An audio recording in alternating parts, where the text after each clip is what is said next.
அதே நிர்பந்தத்தினால அப்படிலாம் கிடையாது. நிர்பந்தம்லாம் கிடையாது. நான் தான் தெளிவாக சொல்லியிருக்கேன். மீண்டும் மீண்டும் தெளிவாகப்படுத்துகிறேன். இந்தியாவில் வாழ்கின்ற இந்தியர்களுக்கு இந்த குடியுரிமை திருத்த சட்டத்தின் மூலமாக எவ்வித பாதிப்பும் கிடையாது. சிஏஏ சட்டம் பாத்தீங்கன்னா எடப்பாடி அவர்கள் ஆட்சியில் இருக்கும்போது பிஜேபி அரசால கொண்டு வரப்பட்டதுதான். அது வர்றதுக்கான முக்கிய காரணமே யாருன்னு பாத்தீங்கன்னா எடப்பாடி அவர்கள் தான். இன்னைக்கு அதையும் அவர் ஒத்துக்கொண்டாரு. அதே மாதிரி அவரு ஆட்சியில இருக்கும்போது எவ்வளவு ஓட்டு ஆதரவா கிடைச்சிச்சுன்னு பாத்தீங்கன்னா 125 ஓட்டு ஆதரவா கிடைச்சதுனாலதான் அவங்க வெற்றி பெற்றாங்க. ஒருவேளை இவரோட 11 பேர் எதிர்த்து வாக்களிச்சிருந்தாங்கன்னா 116 எதிர்ப்புன்னு போய் ஆதரவு 114ன்னு தான் இருந்திருக்கும். அப்ப அந்த சட்டம் நிறைவேறாமையே போயிருக்கும்.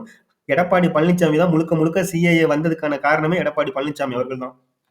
தமிழகம் முழுவதும் மிகப்பெரிய எதிர்ப்பு இருந்தும் இன்னைக்கும் பாத்தீங்கன்னா நான் பிஜேபியோட நிர்பந்தத்தால கொண்டு வரல, முழு மனதோட நான் தான் கொண்டு வந்தேன்னு இன்னைக்கு நிருபர்கள்ட்ட பேட்டி கொடுத்திருக்காரு எடப்பாடி பழனிசாமி அவர்கள்.